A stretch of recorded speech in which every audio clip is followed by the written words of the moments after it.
looking, throwing in the end zone. Montana, touchdown, John Taylor.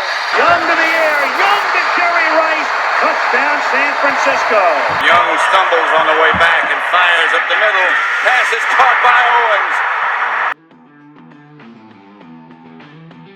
Hello, everyone, and welcome to this episode of the 49ers Plus podcast. I'm your host, Al Moriello, and this is your source for the most objective 49ers discussion and analysis, plus timely and entertaining sports and pop culture topics. And today we're going to be talking about the 49ers 22-17 loss at Minnesota on Monday Night Football.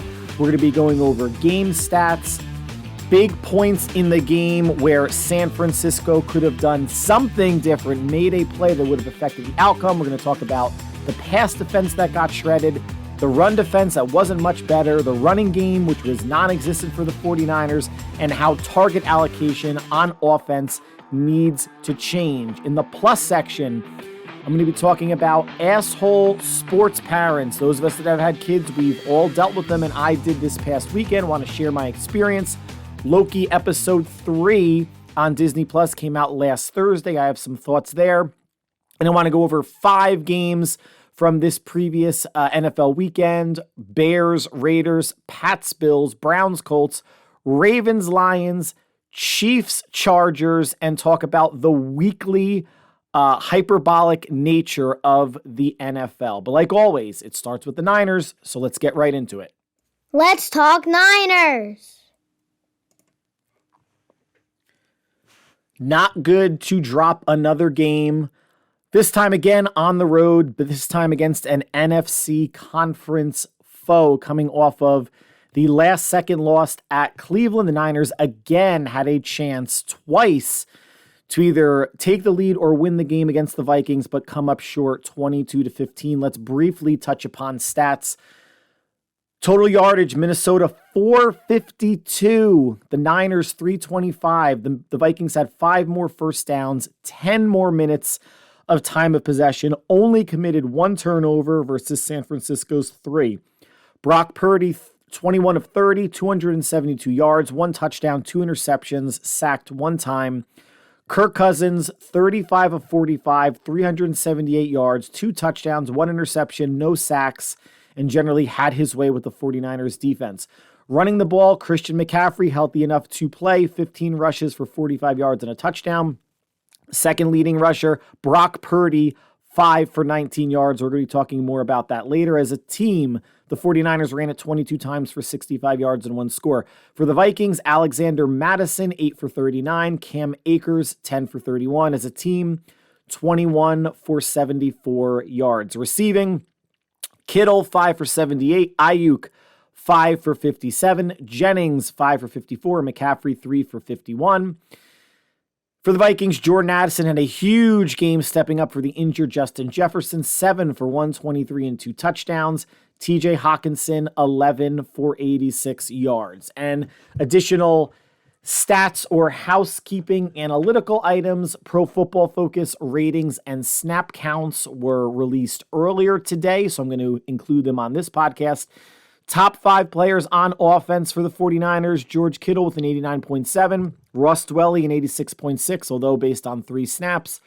Juwan Jennings, 78.2, Aaron Banks, 75.6, Jalen Moore, 74.2. So what's interesting here, so Jennings had a good number of snaps. We're going to take that into account, and was rated relatively highly as that number 2 receiver. And the left-hand side of the line, which we thought would be an issue with Trent Williams out, how would Jalen Moore and Aaron Banks communicate against a team that brings the blitz quite a bit? Well, Banks and Moore are among the top 5 highest-rated 49ers. We're going to get into more on Jalen Moore in a bit. On defense, Fred Warner, 85.4, Talanoa Hufanga, 74.7, Nick Bosa, 71.8, Oren Burks at linebacker, 69.6, and Randy Gregory, defensive end, 68.2. Some select snap counts that I think you'll be interested in.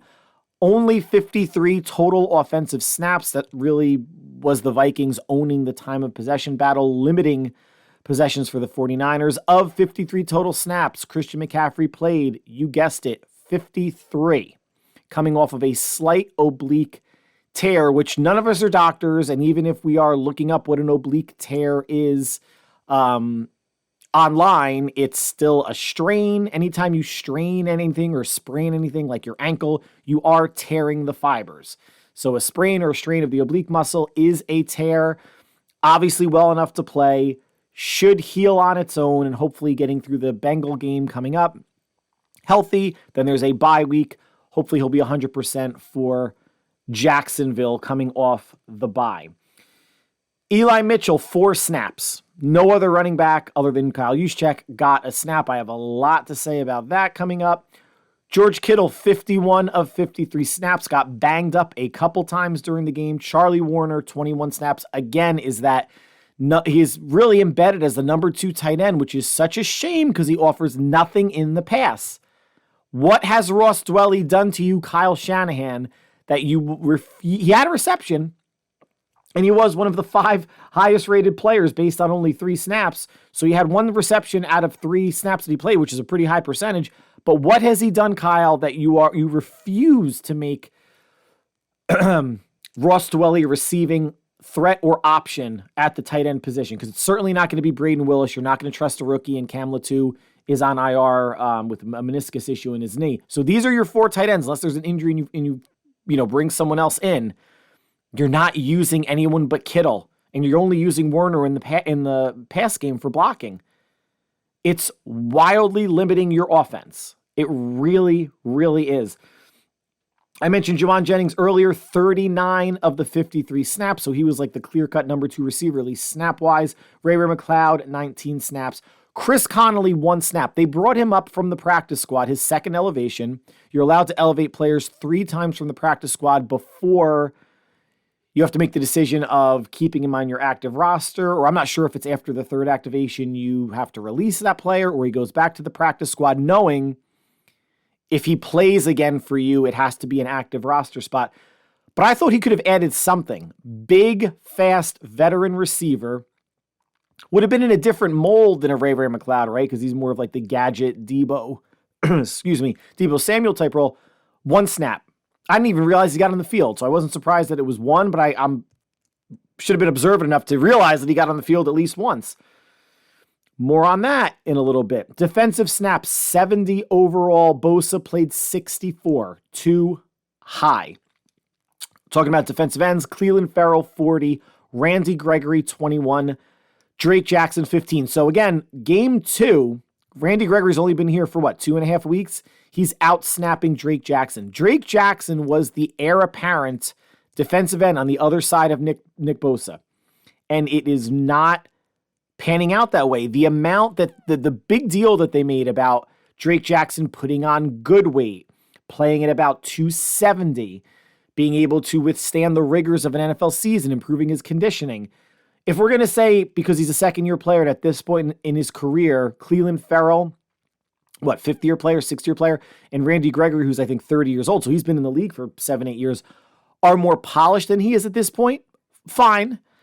But Drake Jackson, expecting a bit more. He had a great first week, right? 3 sacks, 2 or 3 sacks at Pittsburgh. Nothing since.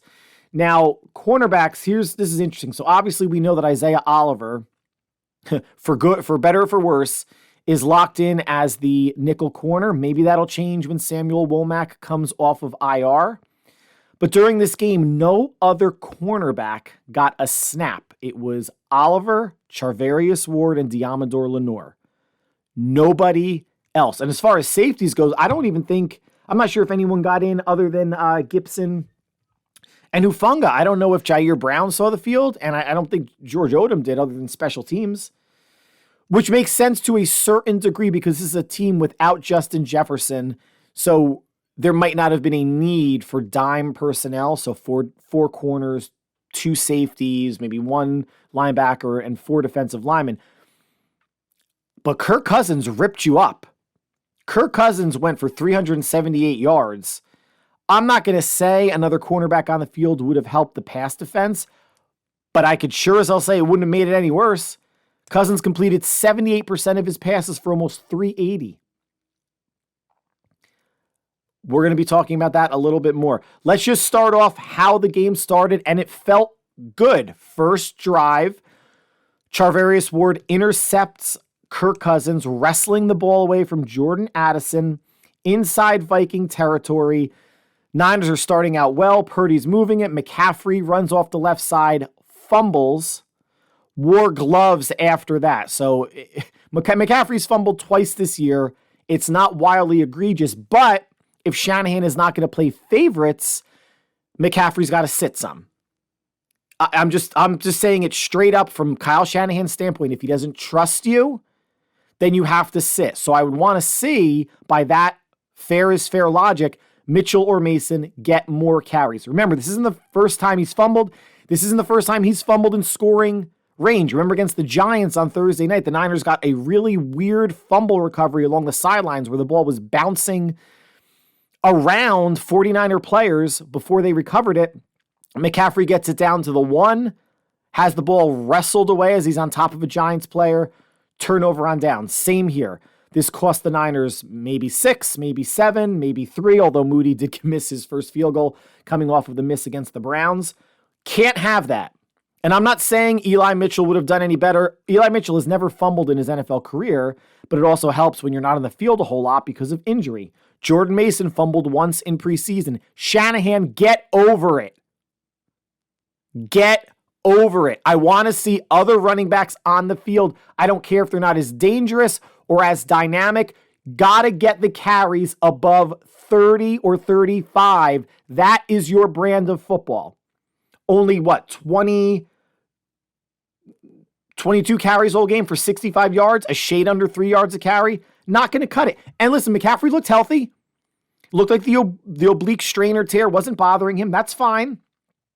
But he coughed it up again. He did score the Niners only 2 touchdowns. I'm not taking it away. And I'm not saying bench McCaffrey and put Eli Mitchell or Jordan Mason in. Everybody understand me. I want to see a slightly more equitable split between McCaffrey's touches, not even time on the field, but carries, not even touches overall, because he's going to have the most receptions out of any running back on the team, and that's fine. But I want to see other running backs being brought in to start pounding the defense. Eli Mitchell may not be a hammer, but Jordan Mason is. If you want to activate Ty Davis-Price and sit Mitchell one game and you have 2 bigger backs that you can pound at a defense, let's try it. McCaffrey's a good hard runner. I'm not taking anything away. Don't misunderstand. But there is something to be said for attempting to wear a team down. Not when you're up, because even when you're up, you don't take McCaffrey out. But when the game's close. When the game is close. What was the issue, honestly, running the ball? We're going to get into that a little bit more. I'm just on this whole snap count thing with McCaffrey not missing a snap. Fumbling on the first drive, and then the Vikings obviously cashing that in with a touchdown. Looked to be a good start. Didn't wind up, and this game just felt aggravating from the get-go and continued the entire way. The biggest thing to talk about, and I'm not going to spend too much time on it because all of you guys and gals are smart. You get it. The end of the half blitz by Steve Wilks. Let's set the stage again. Screaming at my TV because I saw it coming. So did Cousins. So did the Vikings head coach, offensive staff. So did Jordan Addison, who's the one that made the touchdown. Here, situational football. Everybody needs to be aware of situational football and risk and reward. 3rd down and 6. Vikings were near their own 40-yard line. 17 seconds to go. Vikings had no timeouts.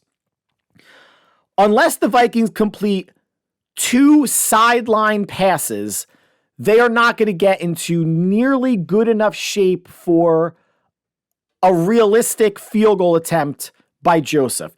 Yeah, could they get it maybe down to the 49 or 40, kick a 58-yarder? Sure, that's 20 yards that they would need. A completion and a spike, and if it's in the field of play, it's just one play. But here's the key. 3rd down. 3rd down, what's the reward of sending a blitz? What's the reward? All right, maybe you get a sack. Maybe you get a strip sack fumble in Viking territory, you can kick a field goal. There's only 17 seconds left. And the third one is force a punt. But you could do that playing coverage.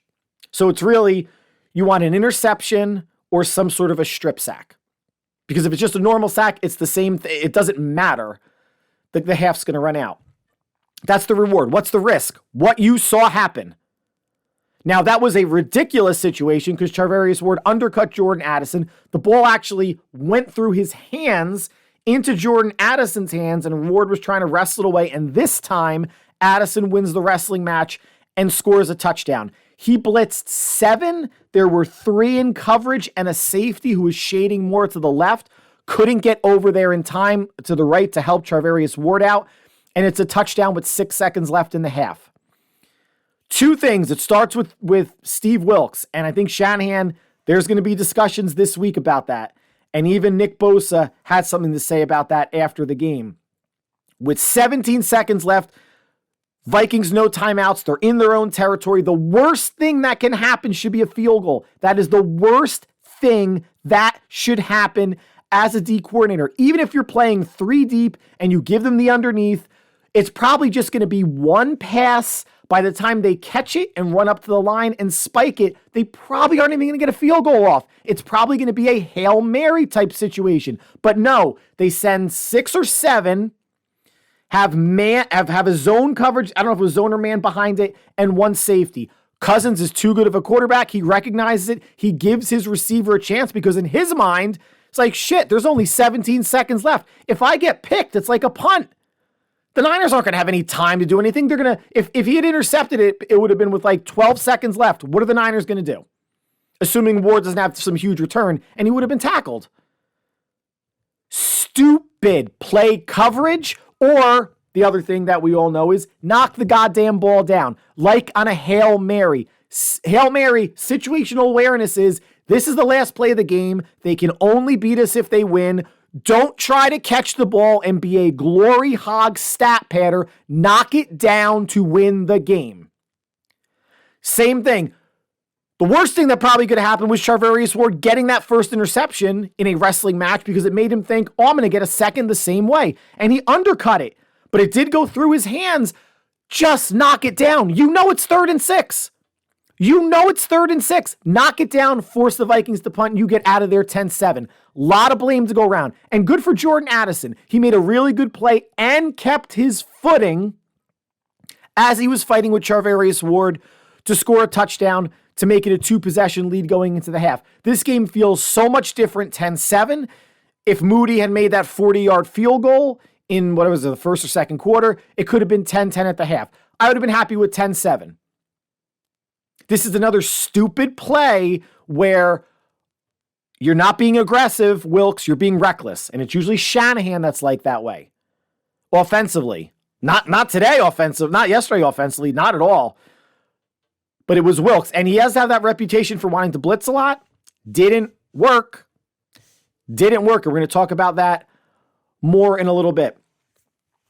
Run defense. The Niners are still a top 3 run defense. They're giving up under 80 yards a game. Where was it in the first half? I said last podcast, the Vikings are averaging 70 yards rushing a game, or 74, whatever it was. No, 70, because they ran for 74 yesterday. Like, I don't want to see the Vikings have half of that in the first quarter. And they did. They had more.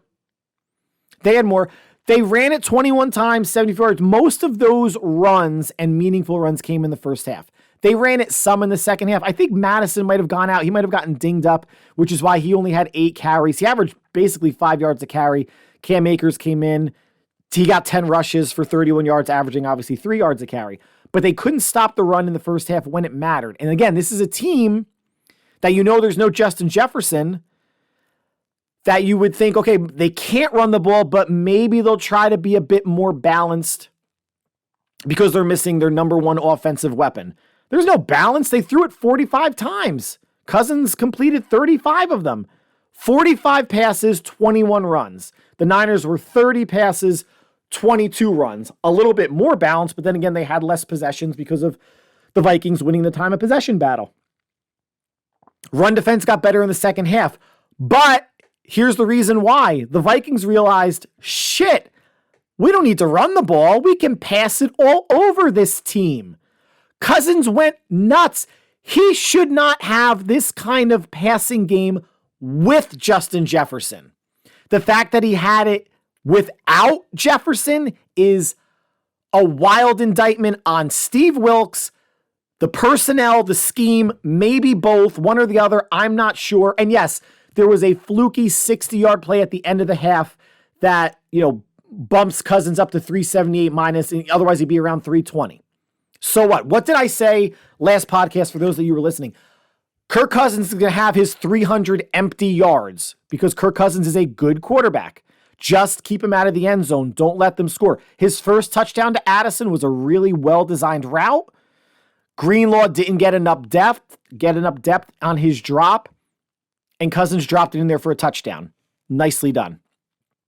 The one at the end of the half was a fluke, but a fluke that was given to them, or the opportunity for a fluke was granted to them by Steve Wilks' horrendous play call and Charvarius Ward's brain fart. Just knocked the goddamn ball down. But the Vikings in the second half, did they run the ball some? Yeah. Ran it more in the first half, ran it more effectively in the second half, or in the first half rather, but didn't care in the second half because they knew they could throw it. Why have a 2nd and 8 when you could just get another first down throwing the ball? They didn't care. 10 incompletions. I don't know if it's schematic or personnel. We know the Niners play soft coverage. We know they do. Charvarius Ward is as close to a number one lockdown corner that they've had since, Sherman was good in 2019. They've had, Nate Clement. You're going to go back to Deion Sanders in 1994. And other corners that I'm forgetting along the way. Forgive me. He plays aggressive. Diamondor Lenore can play aggressive. I'm not sure about Isaiah Oliver. I don't know about Anthony Brown because he hasn't seen the field since coming over from the Cowboys, or at least he didn't see the field this game. Hopefully when Womack comes back off of IR, and I don't think Darrell Luther, the 5th round draft pick this year, who's on the PUP list, is really going to make any sort of impact. But if this team has as much talent at every level, and we're going to get into the D-line next, and at linebacker, and corner, and safety, why are we playing safe? And I hate to say we because I'm not on the team. I am just someone who converts beer into piss, much like you all are, except I haven't had a beer in a while, so I'm converting either wine or Truly or White Claw into piss. Why are they not playing more aggressive? They don't need to be a blitz-happy team like the Vikings or what Jim Schwartz and the Browns did. That's just not their personality. I understand that they play a defense that, in some ways, a cover 3 that makes quarterbacks frustrated and maybe forcing a ball or making a mistake, let the other team beat you.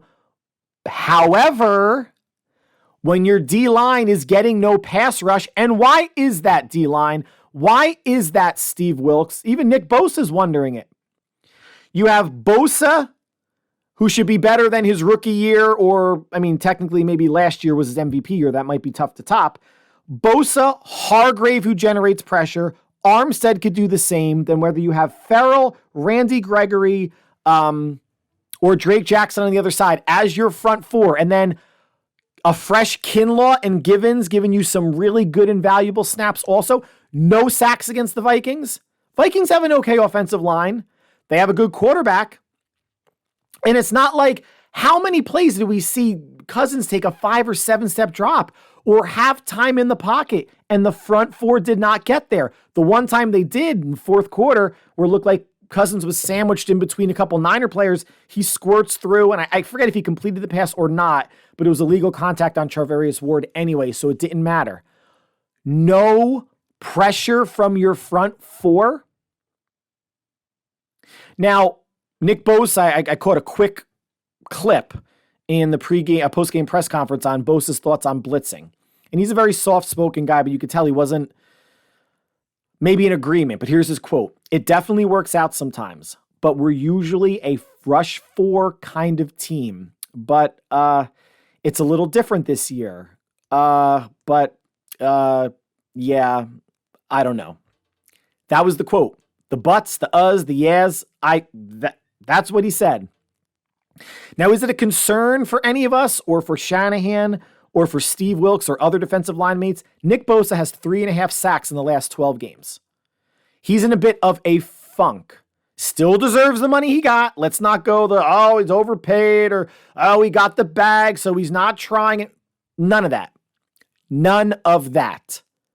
But they have to find ways to free him up or have him free up other people to get home and get to the quarterback. It's great that the defensive line is 5th in the NFL in quarterback pressure percentage.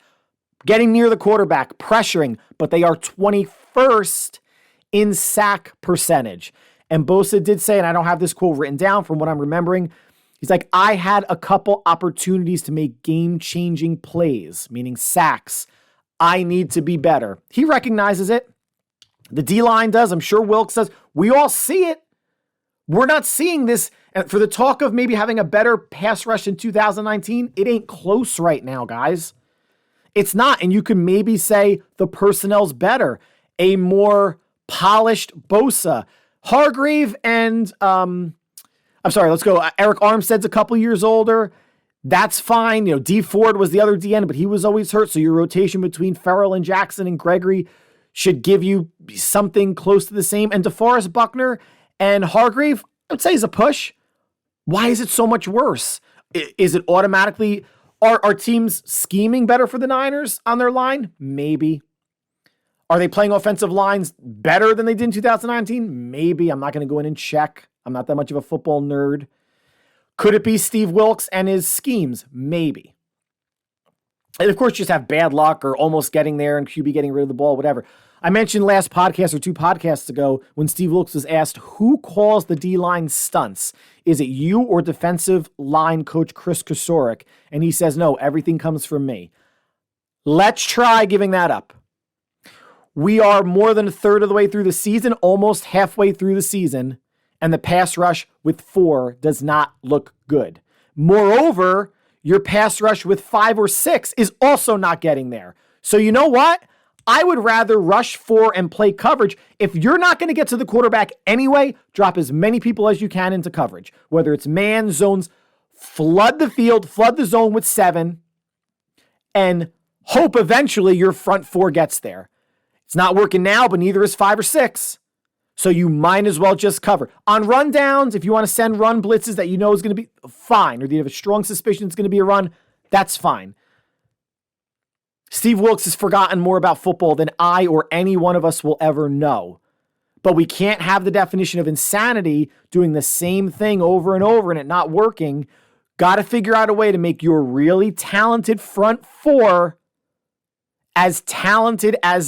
make them as talented on the field as they are on paper. I said last podcast, they are living on reputation from the past couple years. This is not nearly as good production-wise, sack-wise, impact, game-changing play-wise, as good as the line has been in the past couple years. It's the same or better personnel. Something needs to change. And defense overall, before we start talking some offense, this is a soft defense, not soft players. They got some dogs. They got some tough guys, all pro players at every level. It's a soft, schematic defense. This umbrella coverage, cover 3, keep everything in front of you, bend but don't break. Now I'm talking out of both sides of my mouth because I don't even know what I want because it's the past 2 games or even and some other games. It just looked too easy for teams. It should, however high up you want to rank Kirk Cousins, top 10, top 12, it shouldn't have looked that easy for him without Justin Jefferson. It shouldn't look that easy for him with Justin Jefferson. I said it earlier. Kudos to the Vikings coaching staff. They schemed up a great offensive game plan. But Steve Wilks' scheme plus the Niners' talent should be able to counteract that or keep Cousins. They should have shaved 100 yards off of his total. 270, 280, I could understand and live with because, again, Kirk Cousins is a very good quarterback and probably the most underrated in the league. But this bend but don't break defense, good quarterbacks are going to break it.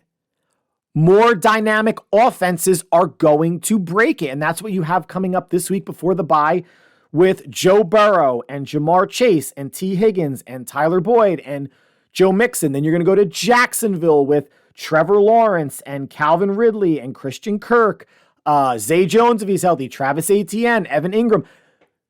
You can bend a lot against bad defenses or bad offenses or average offenses, average quarterbacks, and then you can snap back and stop them when you need to. Against better offenses, it's not going to work. Kudos, at least in the second half, the bend but don't break didn't work. The Niners allowed 16 points in the first half. That was a missed extra point on the ridiculous end of half score by Jordan Addison. Got a goal line stand in the third. The Vikings had it 1st and goal at the 1. They stopped Cousins on a QB sneak with Fred Warner jumping and torpedoing himself at Cousins. Got another stop, got a penalty, and were able to get out of there with a field goal just down 19-7. Touchdown still would have made it a 2-score game. 23-7 wouldn't have been the end of the world, but it would have been 2 touchdowns and 2-point conversions needed to tie the game.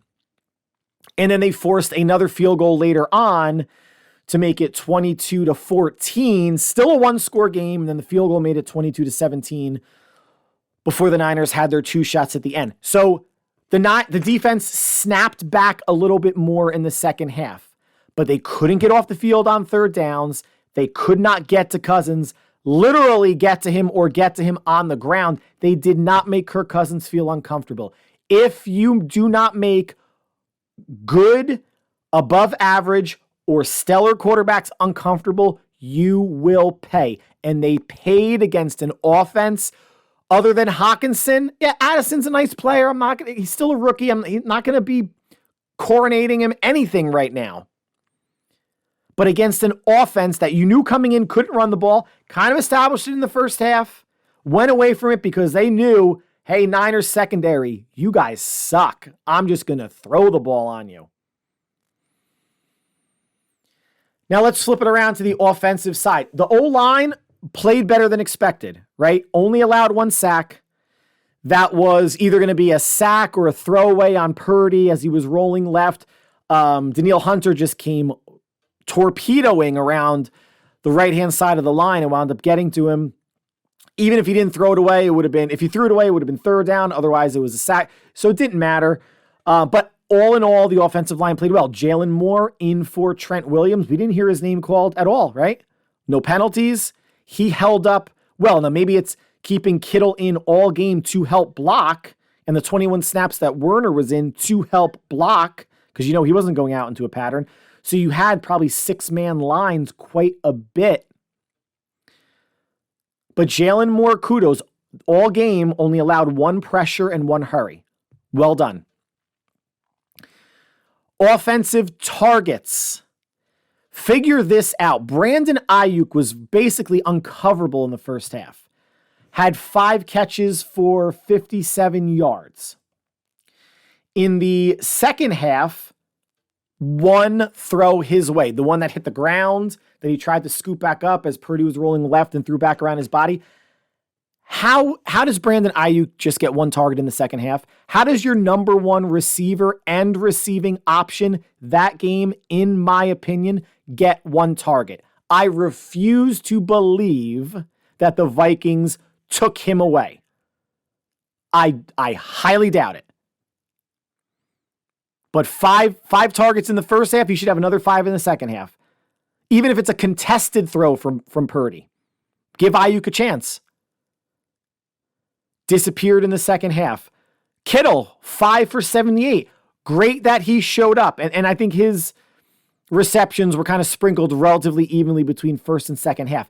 For the Bengal game, and if Debo's not back in the Jaguar game after the bye, they need to force feed Kittle the ball. Purdy needs to force feed Aiyuk the ball, and Shanahan needs to scheme up plays where Aiyuk and Kittle are the first and second reads. Andy Reid does it for the Chiefs. Mahomes has that comfort level. They've been playing for a long time together. Purdy doesn't maybe have that, obviously, chemistry yet with any one specific person. It feels like it's Aiyuk. But put Kittle in position to be a playmaker. It's great that he blocks as well as he does. This team needs to score more, especially if the defense is going to be giving up 20 plus points a game. And the Bengals can put that up. Bengals haven't looked like world beaters, but you don't think they're going to score, 20 plus in San Francisco next week? I do. Aiyuk, Kittle, McCaffrey. McCaffrey's going to get force-fed the ball because Shanahan can't bear to take him out of the game. But beyond him, beyond being so McCaffrey-centric, and it helps. They're a better team with him than without him. But they could maybe even be a better team with him off the field a little bit to commit to a second running back to tenderize the defense a little bit. Use Jordan Mason. Give them a different look, a power running look. Something else that a defense needs to prepare for. And why could San Francisco not run the ball? Was it because the Minnesota Vikings were showing blitz so often? Because they often had 6 or 7 men around the line of scrimmage? The game was still close, even at 19-12. It's a 2-score game early in the third quarter. You don't have to get away from the run. To really commit, to not be able to commit to the run. Mason didn't play at all. To me, that's egregious. Eli Mitchell having 3 snaps? That's absurd. 4 snaps, sorry. Oh, maybe that's not as absurd as 3. What's the deal? Other teams, or basically every other team in the NFL, has a 2-back rotation. Running back number 2 doesn't get as many carries as running back number 1, but running back number 2 doesn't usually get under 4. And it's nothing against McCaffrey. It's not. One, consider him to be fresher for the playoff run. Hopefully there still is one. I do think there will be. The sky isn't falling. But Jesus Christ, you have 4 running backs on your roster. You might as well use the other 3. If you lost faith in Eli Mitchell for whatever reason, throw in Ty Davis-Price. At least he's another big back. Use somebody. And I had said last podcast, it would have been better for Shanahan if they're going to lose anyway, let's just say. We know they lost. Without McCaffrey, I would have wanted him to get really comfortable, really fast with another running back on this roster. And McCaffrey not playing would have gone some length to do that. And then, of course, when McCaffrey's healthy, he just would have been all buddy-buddy bromance with him. I'm glad the Niners have McCaffrey. Do not misunderstand any of this. Just like the Niners need another viable tight end option, they need another viable running back option. You cannot convince me otherwise. It's not the reason why they lost against the Browns and the Vikings, but it can diversify the attack a bit more as the season goes on. Felt bad for Jake Moody missing that first field goal. 40-yard line, right around where he missed against the Browns. Shaved it right again.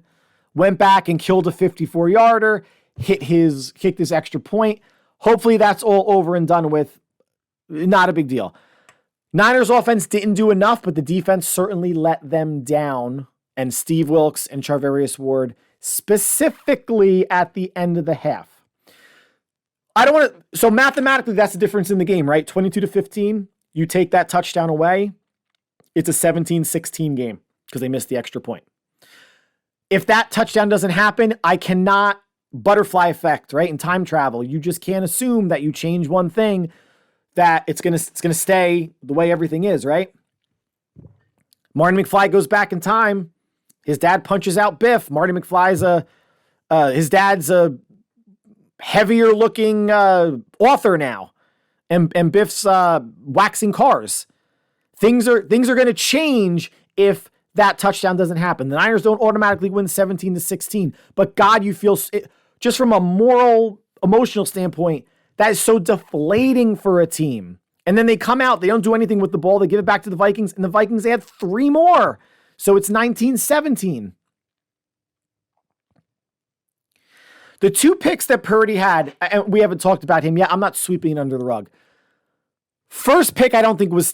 they were bad because they occurred in Viking territory. At the Vikings 30, second to last drive. Last drive, he got intercepted at the 22, both by safety Cameron Bynum.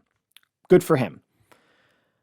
The first one, if Jennings didn't get out of his break quick enough and Purdy was anticipating him maybe taking it a little bit shorter, running faster or whatever, fine. Timing issue, not great, Not great, but timing issue. They had a chance. It was 22-17 at that point to take the lead.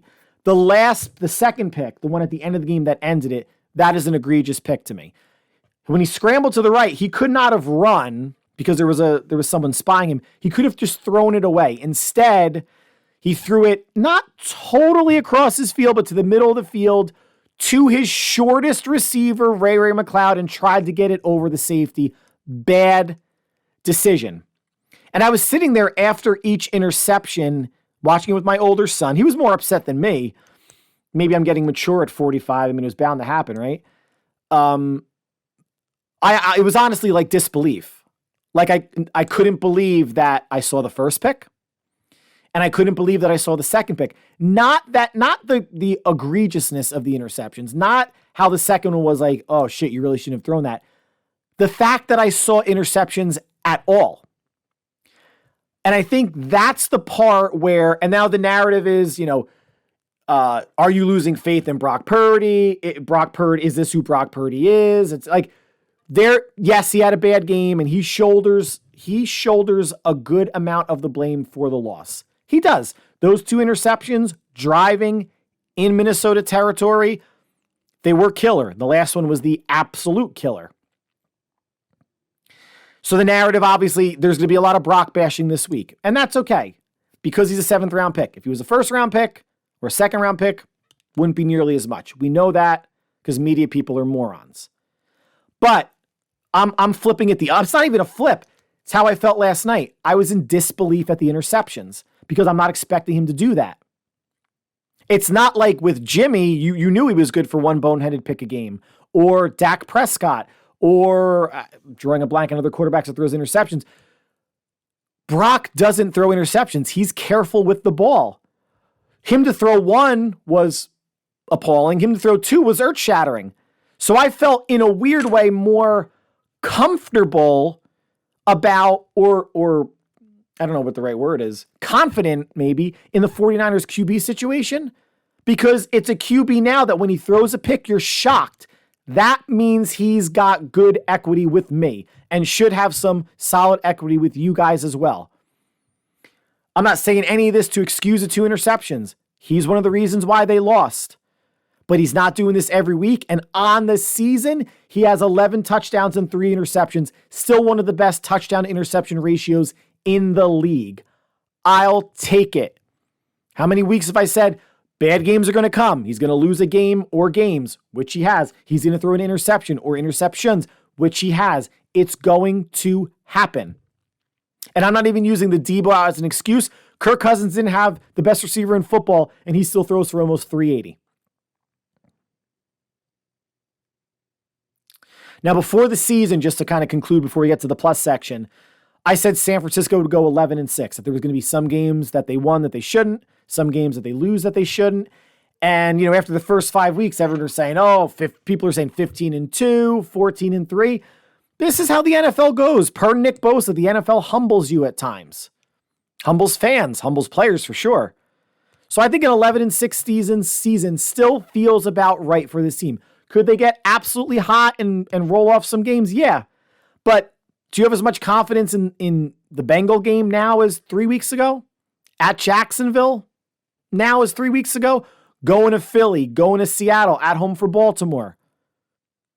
They're going to win some of those. Not going to win all of them. A Cardinal game, Cardinals in Arizona, the Rams at home, the Commanders. I mean, there are winnable games, and there's certainly winnable games. This is still a top 3 roster in the league, a top 3 team in the league, top 3, 5 team, however you want to do your power rankings in air quotes.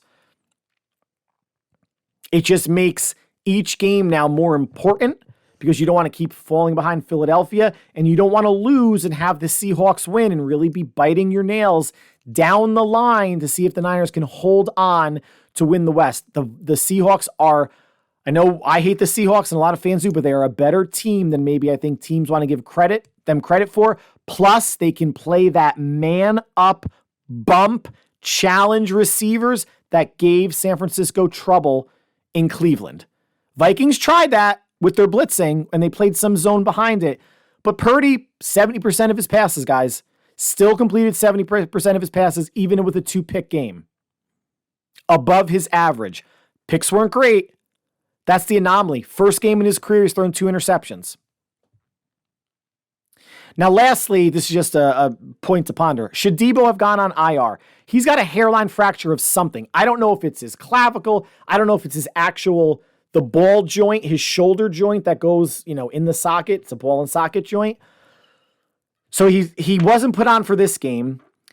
Bengals are next, so he has a week to heal up, then a bye, then the Jaguars. So technically he has 4 weeks to heal from that. I am no doctor. Even if I look up stuff online, it's not going to matter because we don't know Deebo's x-rays or how quickly doctors are say it may or may not heal, or if it's not healed, could they protect it somehow? I don't know.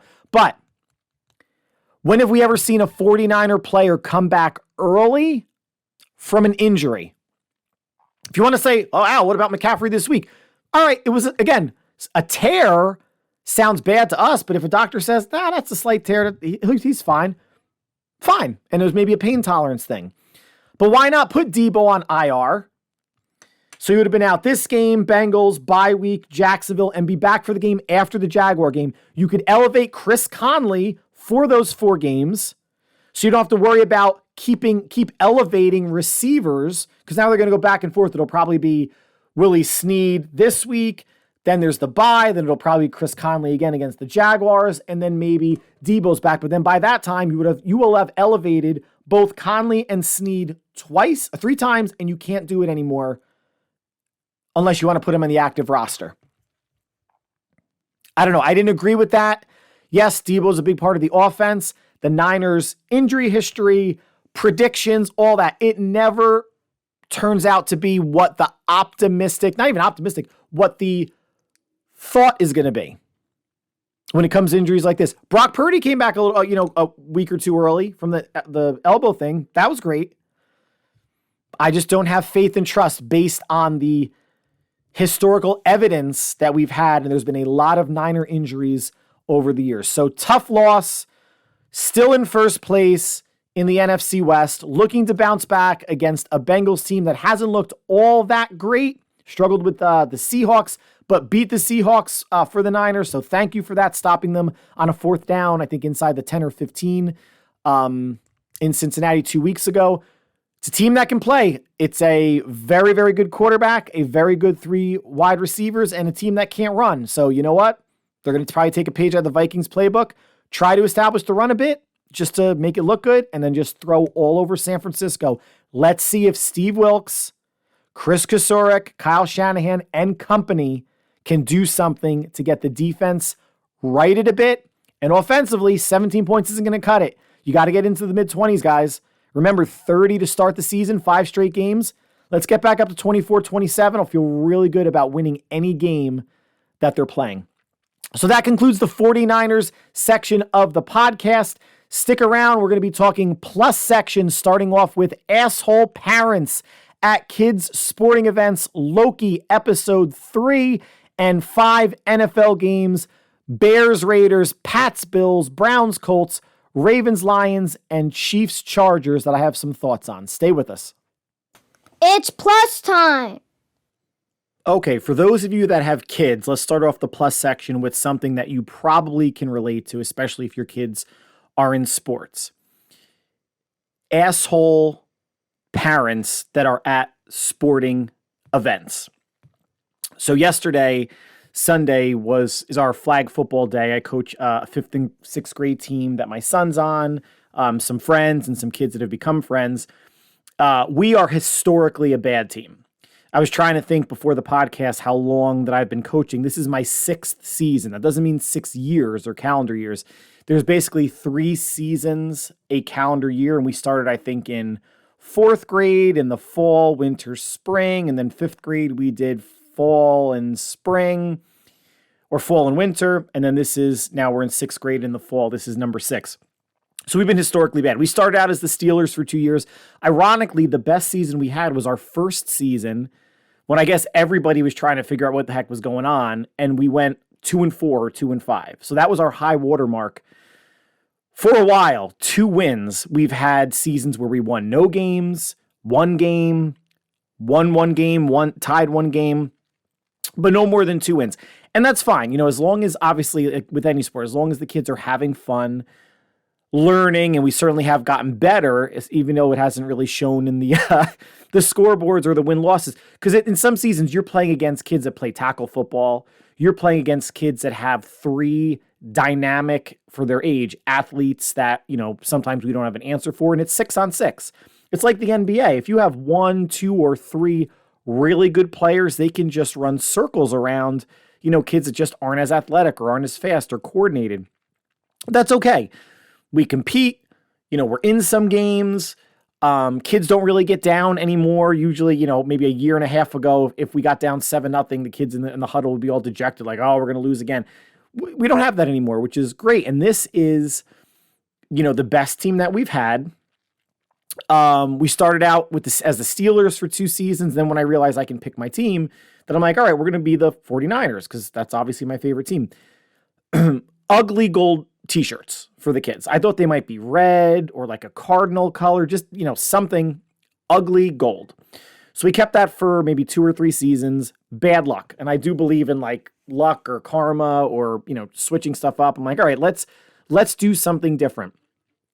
I have a reversible Mark Brunell jersey that I bought a couple years ago. Don't ask me why, other than the fact that I like Mark Brunell, and it was like $15 on eBay, and it was reversible. Like, all right, I can get the teal blue, flip it around, reverse it. I get white, 2 for the price of 1. So I have that jersey. I'm like, all right, let's be the Jaguars this season for the fall, because I got the Jaguars jersey. We'll switch up the t-shirts. We'll get a blue t-shirt, etc. T-shirts come in, they're gold again. The only thing that's teal is the outline of the word Jaguars on the t-shirt. Yes, there is a little bit of gold. A Jaguar does have that gold color, but man, the reason why I changed the t-shirts was to get a different color. Alas. So the first game, we were playing against the best team in the league. We got killed 39-13, but I told the kids, like, listen, hey, this is a learning experience. Don't look at the scoreboard. Consider it a glorified practice. Let's just execute. And we got better and better each week. We're 6 weeks into the season. We are 4-2.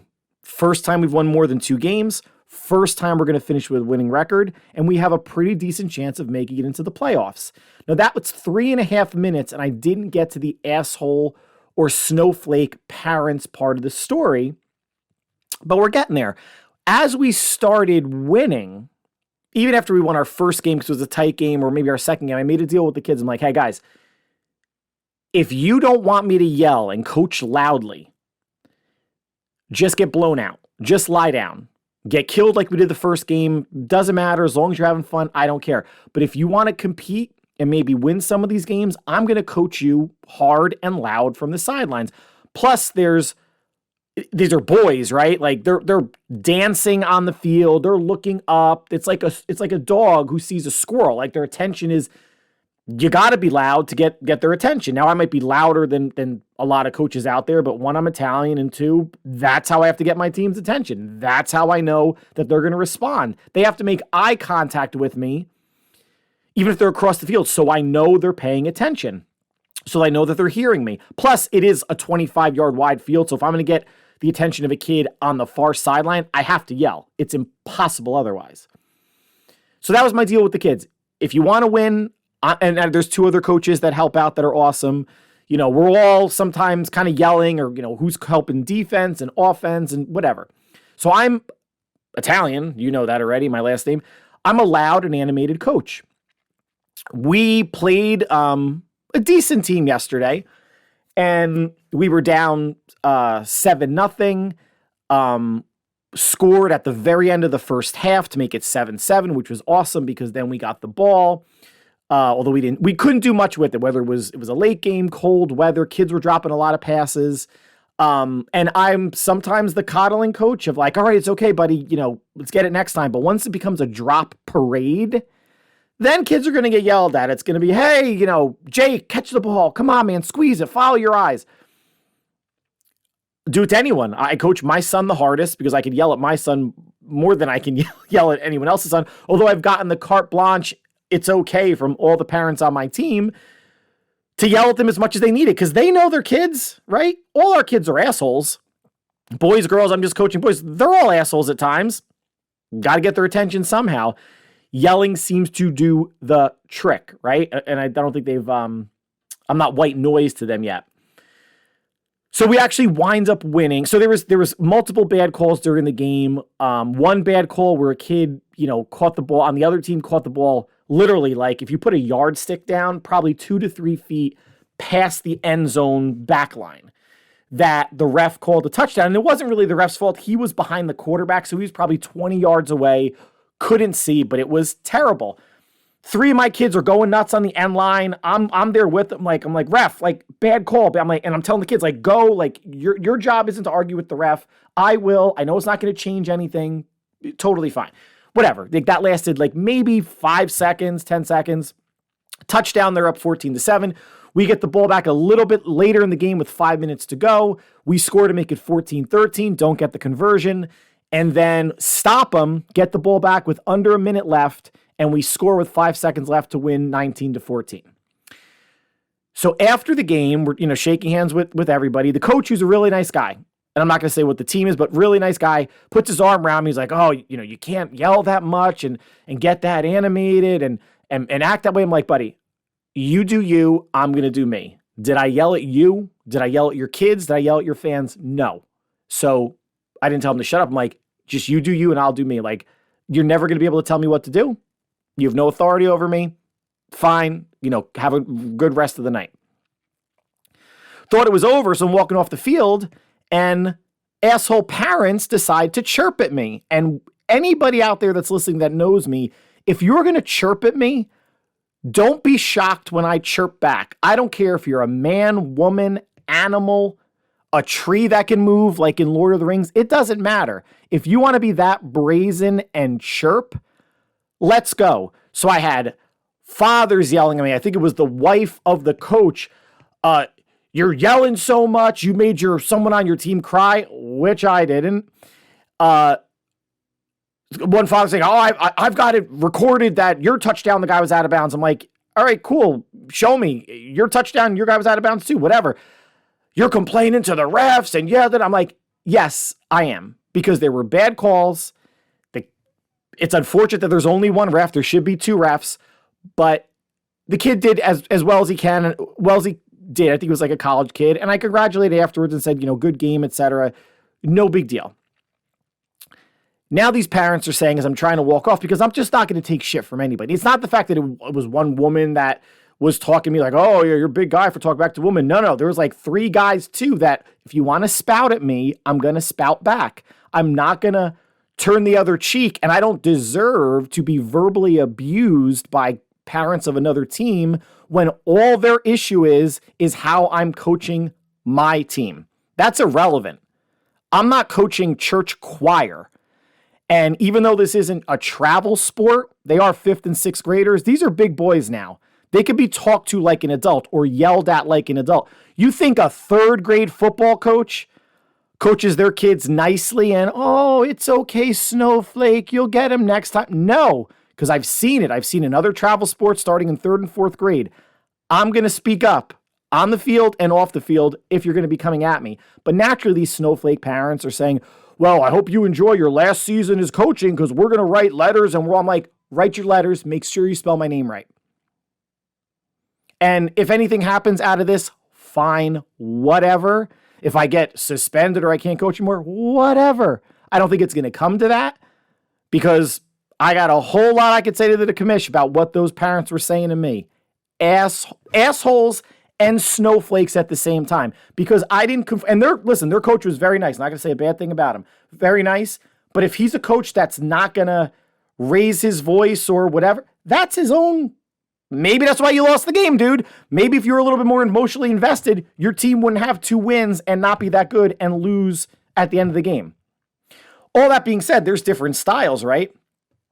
If they think it's embarrassing to see a coach act that way, then great. Then tell your kids, like, I'm not a role model for your kids.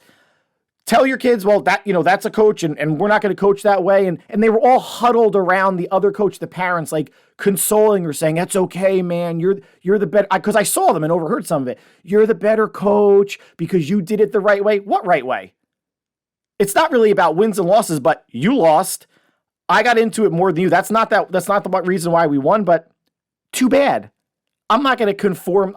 I don't care, parents of the other team, how you like me as a coach. Oh, by the way, I have 13 kids on my friggin' team.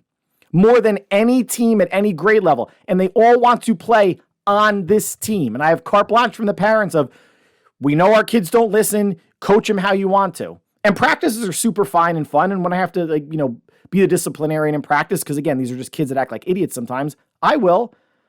But if I'm not saying anything to you, other coach, your kids, which I never do, or the parents, which why would I do that? Shut up. So write your letters, be a snowflake. People think that because they have an opinion, they have a say. And you can have an opinion that you don't like my coaching style. That's fine. But you don't have a say about shit. And if you think you do and you're going to go to the commissioner who I already talked to, he's like, no, I came out for the last 10 minutes of the game. You were fine. Yeah, I was. That 10-minute span was how I was the whole game. If you don't like someone complaining, don't play sports. Because you're going to have parents complaining, kids complaining, coaches. Everyone's going to complain. You don't like that? Go to church choir. Have your kids play the flutophone, the piano, the harp, ballet. Put even your boy kids in ballet. It'll be a more peaceful experience for you. If any of those parents are listening, you can eat shit. I know they're not, but just wanted to throw that in there. So even though this is a rec league, this flag football league, it's in the town I live in, but it's other players from other towns can come into it. It's not just specific. It's like a regional type of thing. And listen, I've seen coaches get into fights. I've seen loud verbal altercations with refs. I had another, basically like a Hell's Angel dropout, which is what I called him, get in my face, this dude with a beard, because I told my defense, like, come on up, guys. I don't think they're strong enough to throw it deep. Like, just play up. Comes sprinting to me. Oh, you saying my kids can't throw deep? I'm like, I know your kid can't throw deep, but what's the problem with that? I can't coach my kids and tell them that? Got right in my face, nose to nose. I'm like, dude, do something. Like, ridiculous. And I'm not going to back down. I'm not going to back down from anybody, especially when you're acting like an asshole.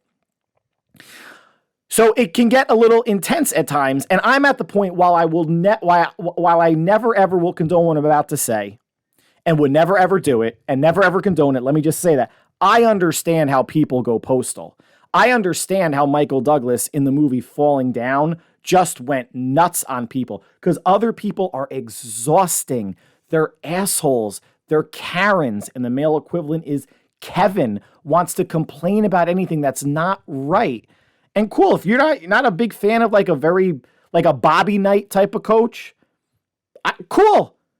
I don't care. That's not your problem. You do you, I do me. Now, there is a flip side to this, though, that I want to talk about when I mentioned travel sports. And even though this flag football isn't travel, it is regional, there are travel sports in this town that you have to pay close to $500 a season sometimes to play in. And some of these have written in it that playing time is at the coach's discretion. Now, if you're talking like 8th, 9th grade, well, 9th grade, 9, 10, 11, 12, I had to count on my fingers like a child. 9th grade is high school. But when you're talking about high school and obviously college or the pros, yeah, if you're like playing basketball and you're like maybe the 8th, 9th, or 10th guy on the bench, you're probably not going to play that much. Then again, it's high school, or you're in college and you probably have a scholarship, or you walked on to get a scholarship, or you walked on, you don't have a scholarship, but you could just say, hey, I'm part of the basketball team. Good for you. And of course, the NBA, you're getting paid millions of dollars. So if you're sitting, you're sitting. But there are organizations, and I've seen it, my family's experienced it, where they will only play the kids that they think are good enough to play, even in blowouts. I've seen a 32-minute basketball game where some kids play all 32 minutes and other kids play a minute. Literally a minute. That's almost insulting in a blowout. And this one organization in my town has a rule that you can't talk to a coach for 24 hours after a game.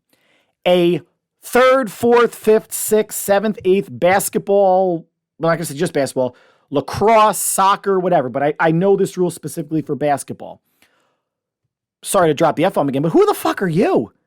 I can't talk to a coach for 24 hours after a game, yet professionals get in front of a microphone less than an hour, sometimes in a locker room while they're getting changed, asking, what happened on that missed field goal or that missed touchdown, that interception, that missed tackle, whatever it may be. Basketball, that missed free throw or three.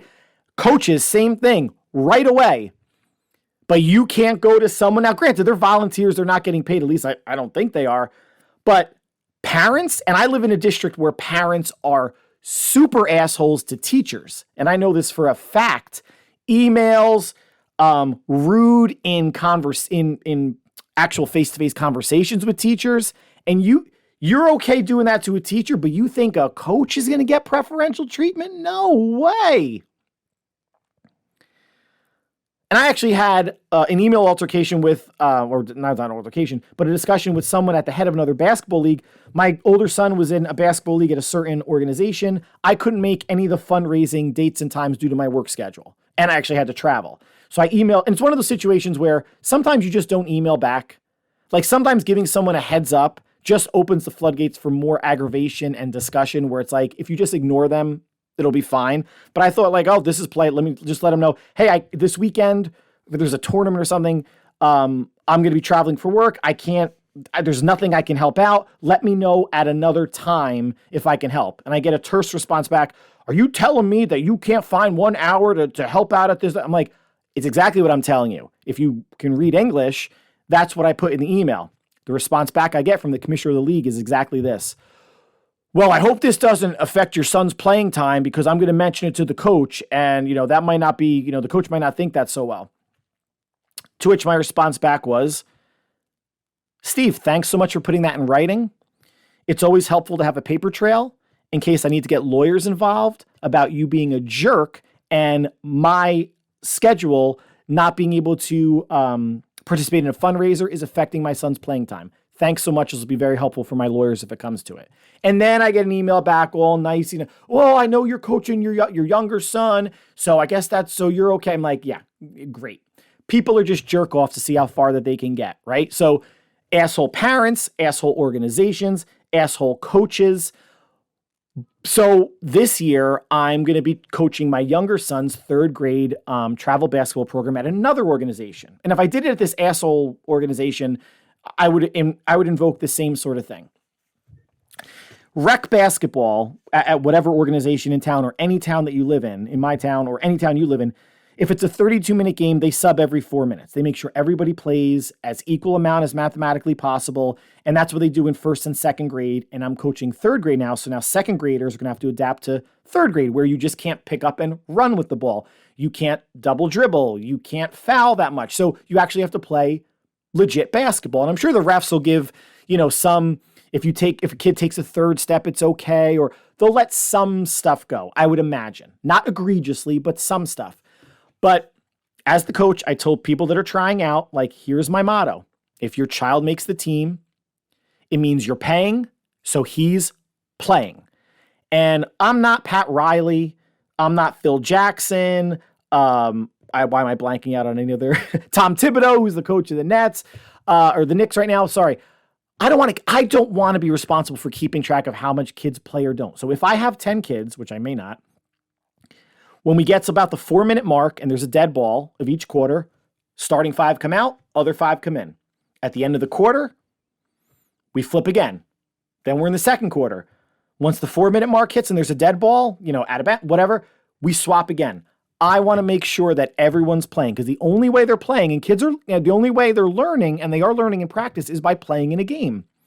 And I've seen it, I've heard it from other people, and I've been on the receiving end of being a parent at a game. Forget the time commitment thing, that your child is not playing. It's heartbreaking for you because it's heartbreaking for them. I don't want parents to go through that. Now, at the end of a game, even though winning's not the most important thing, it's learning. If a game is close and it's the last 2 minutes, maybe I put my best shooters out there, or best dribblers, or best defenders for the last 30 seconds of a game. That's, of course, my prerogative. And I said that to the parents.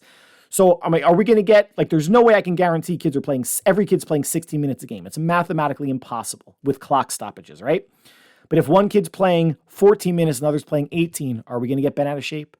If one kid's playing 12 and another one's playing 20, are we going to get bent out of shape? No. And I'm going to try to keep it as fair as possible, as long as possible. And if our team isn't that good and we're getting killed every game, then it's easy. Then we just, like, if we're not going to be in any games, then everybody plays an equal amount. But if games are close, like, I'm sure these kids want to win a bit, right? So there's the story of bad parents, asshole parents, people that think that they can have an opinion and mouth off to someone and then get shocked when that person, me, is going to come back at them, because I did see that look. They thought that they were just going to berate me and I was going to walk by and take it. No. But travel basketball, we have our first practice tonight. Excited for that. We don't play until beginning of December. So it's going to be a big difference between coaching 5th and 6th graders who, they're boys, so they're clueless, right? Sometimes, and they don't listen, but you expect them to listen because they're older. With 3rd graders, I know they're not going to listen or they're not going to remember. But just want to make it as fun as possible. And listen, we win a couple games along the way, great. If not, as long as everyone plays, gets better, gets some, aerobic activity, feels part of a team, and the parents are happy, that's ultimately all that matters.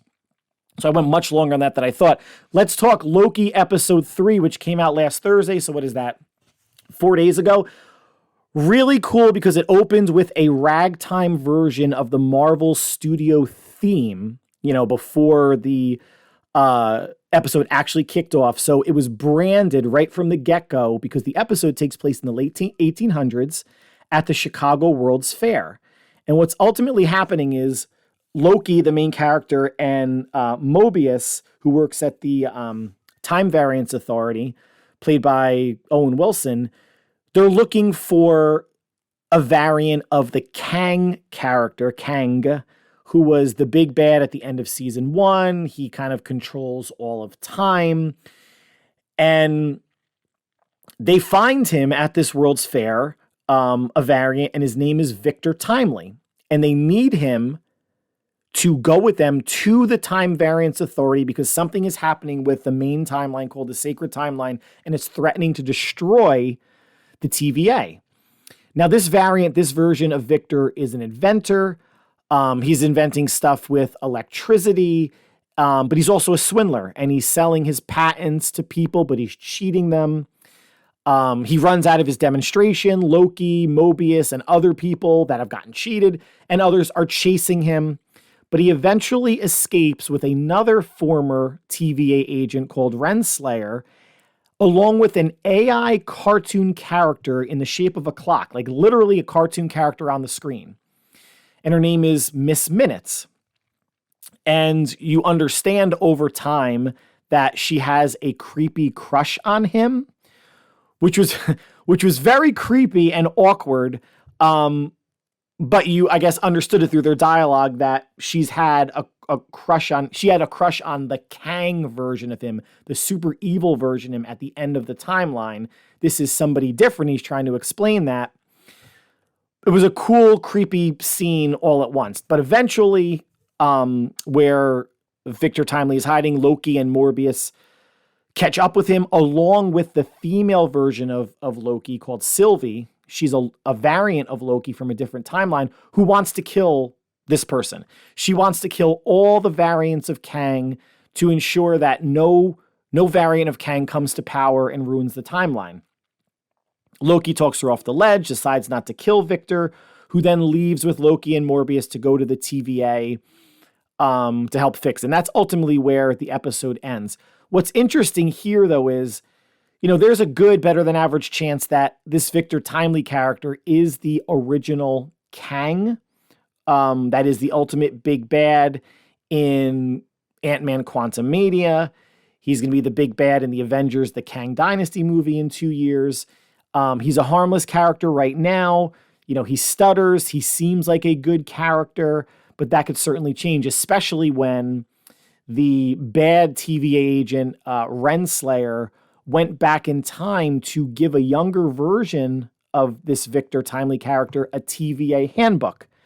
So that's almost, a self-fulfilling prophecy, starting the loop of putting maybe this gentle, stuttering Victor Timely character on a path to becoming this Kang owner of timelines, destroyer of worlds type of person. But The next episode drops on Thursday. Again, Loki, it's season 2. Season 1 was 6 episodes. Season 2 is going to be 6 episodes as well. It's a fun, interesting Marvel series that comes out every Thursday. If you haven't checked it out and have any interest, I recommend doing so. Now let's conclude with sports. 5 NFL games that I thought were interesting.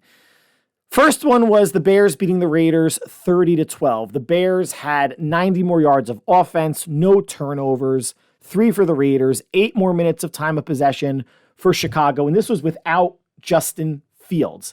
And this is why this is important, because undrafted rookie free agent quarterback Tyson Bagent out of Division II Shepherd got the start, his first start ever in the NFL, went 21 of 29, 162 yards, 1 touchdown, 3 rushes for 24 yards, wound up completing 72.4% of his passes, and led 3 touchdown drives.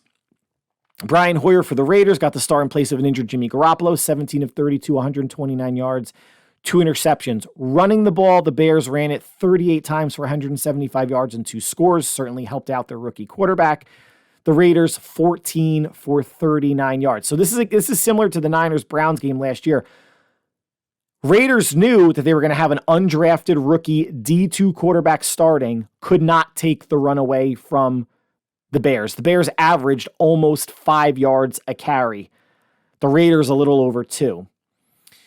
What's also impressive about this is Tyson Bagent's completion percentage. I mentioned 72.4.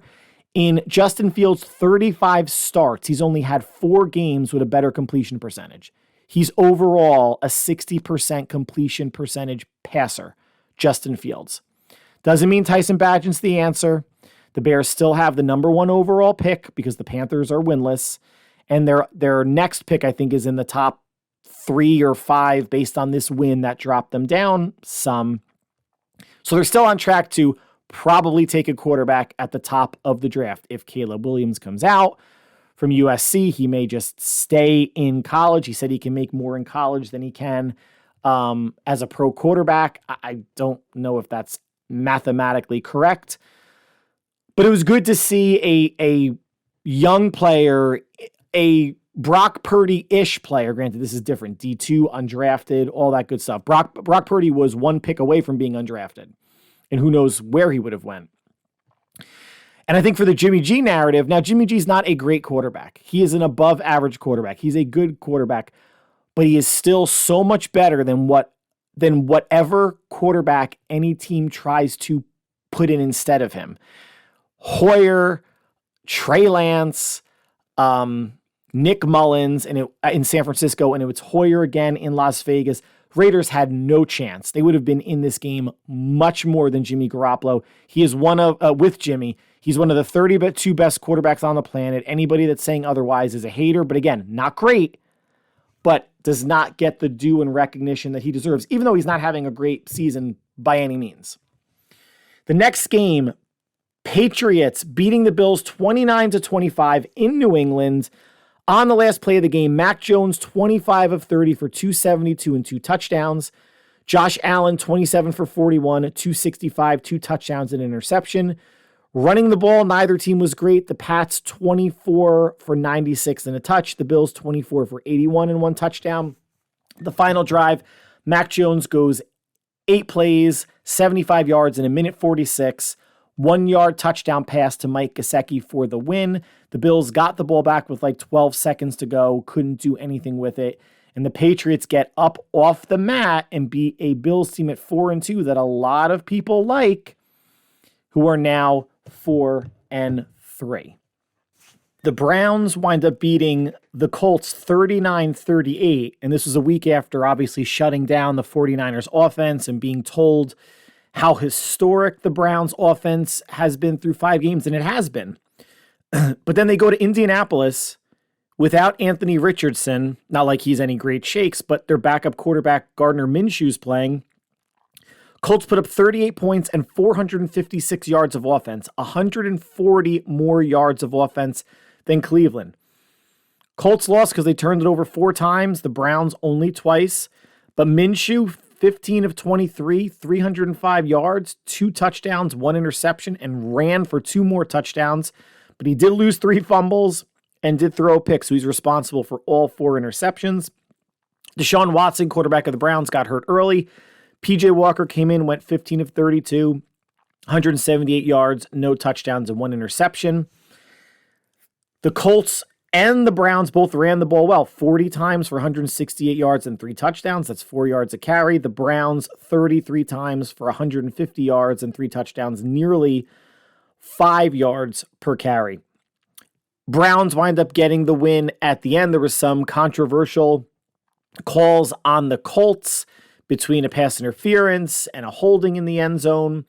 Regardless, Browns find a way, but this just goes to show how much of a week-to-week is, how they can shut down a top 3 offense in San Francisco and go to Indianapolis and get put up, 456 yards on you and 38 points. You just don't know. Ravens 38-6 over the Lions in Baltimore. Baltimore had 503 yards of total offense, 166 yards more than Baltimore. The Ravens were up 28-0 at the half, 35-0 at the end of the third quarter. They sacked Jared Goff 5 times, who didn't have a bad game, at least statistically. Detroit just ran the ball 14 times for 84 yards and 1 touchdown. Lamar Jackson was stellar, 21 of 27, 357 yards, 3 touchdowns. As a team, the Ravens ran it 27 times for 146 yards and 2 touchdowns. In the last game, then we'll talk overall the 5. Chiefs beat the Chargers 31-17. Chiefs 125 more yards of total offense, 9 more first downs than the Chargers. Mahomes 32 of 42, 424 yards, 4 touchdowns, and 1 interception. Justin Herbert 17 of 30, 259 yards, 1 touchdown, 2 interceptions. He was sacked 5 times. The Chiefs could not run the ball. The Chargers made them one-dimensional, 21 rushes for 68 yards, still lose by 14. And the Chargers ran it 26 times for 139 yards and 1 touchdown. That's 5 yards per carry.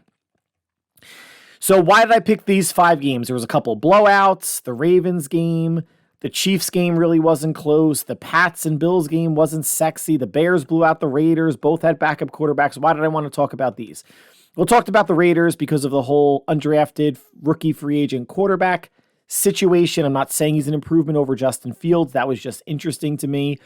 The rest of the games were just to prove a point that the NFL is a week-by-week league. And anytime that there are power rankings out or talking heads in the media saying, declaring that this team is the best team in the NFL this week or the best team in the NFC, best team in the AFC, it doesn't matter. It is such a week-to-week league. Bills were AFC darlings for a while. They lost to the Jets week 1 with a non-functional Zach Jones. They lost to Jacksonville in London, then to New England. In New England, they're 4-3. How great do they look? Last week, Detroit might be the best team in the NFC. Everyone's pounding their chest, their defense, their line. Aiden Hutchinson, they could run the ball. Goff's playing well. What happens? They go to Baltimore, get blown out 38-6. The Dolphins, they put up 70. Then they went to Buffalo and got routed. Then they went to Philadelphia and lost. Now, granted, they were down 3 offensive linemen. There were injuries, but they only scored 1 offensive touchdown. You expect more even with injuries. How about the Cowboys, right? For the first month, they look like world beaters. Go to San Francisco, get annihilated. Then the Niners are the best team in the league after annihilating Dallas. They go to Cleveland, they get beaten, missing a field goal at the end. So I guess now it's Philadelphia, right? Because Philadelphia is 6-1. We'll see what the Niners do tonight at Minnesota. They beat Miami in a battle of 5-1 teams. Meanwhile, the Eagles lost at the Jets and have not looked that impressive overall. It's a week-to-week league. None of this stuff really matters. Some of these really good teams should be tracking for, 10, 11, 12 wins or more. And when the dust settles at the end of the regular season or we have a Super Bowl champ, we'll know who the best team in each conference was. But for now, you look like, people that are making these predictions look like yo-yos because whoever their thought is today Monday the 23rd is going to be different on Monday the 30th or the first week of November. This isn't college football where there's actual rankings. But, are power rankings fun to look at and read? Yeah. People put too much stock in them. People's feelings get hurt because their team is ranked too low, or arguments because maybe someone's ranked too high. And that's the whole point of it, right? It's clickbait. It doesn't matter other than drumming up conversation. But what this just does show, I was listening to the radio this morning about how there's actually not parity in the NFL and it's very top heavy. Maybe, but when you have a 1-5 Pats team that can knock off Buffalo, albeit on the last play of the game, that says parity. Colts can play the Browns tough, and the Browns can put up or let up 456 yards of offense and 38 points. That feels like parity. Lions losing by 32 to Baltimore, that feels like it. And I threw the Chargers in just because the Chargers are such a tease, man. They have talent. I know they're missing Mike Williams, but Joshua Palmer is the number 2 receiver, is more than adequate. And Keenan Allen is playing really well. They got Austin Eckler back. They're just not performing. And however much of it's the head coach versus maybe the quarterback isn't as good as everybody says, the Chiefs are the best team in the league because they have the best quarterback in the league. And I'm going to get into this in the next podcast. We're going to be talking elite quarterbacks, my tiered rankings for maybe the top 10 quarterbacks. And we're going to discuss why there's so much hyperbole overall, anytime media, Facebook, Twitter, TikTok, Instagram, whatever it may be, when we use the term elite. And I'll just leave you with this. Remember 10 or so years ago, maybe more, when there was the argument if Eli Manning was elite, the whole you can't spell elite without E-L-I. If we're throwing the word around, the word elite around that much, then we need to find a new word because we're watering it down a lot, much like what's happening to the NFL Hall of Fame. You shouldn't be having very good players or even excellent players in the Hall of Fame. You should be having Hall of Fame caliber players in the Hall of Fame. We're going to go through quarterbacks next week and discuss who I think the top 10 are and who are actually elite and who are not. But that concludes the 49ers Plus podcast for today. I want to thank you for listening, as always, for taking time out of your busy day to make us part of your listening routine. This is actually, even though I was recording some of it on a Monday, this is releasing on Tuesday, October 24th, and giving the fact that the Niners had a Monday night game at Minnesota. The next podcast will be dropping either Thursday or Friday, undecided yet, just based on workload and family scheduling and things of that nature, but definitely before Saturday, and then we'll be back on our normal Monday, Thursday schedule thereafter. So enjoy the baseball playoffs, the World Series, hockey, NBA exhibition, and the next slate of games. Actually, I take that back. We're going to be talking again on Thursday. I'm all sorts of off kilter. But regardless, stay happy, stay healthy, and stay safe. And we'll talk again in a couple days. Take care.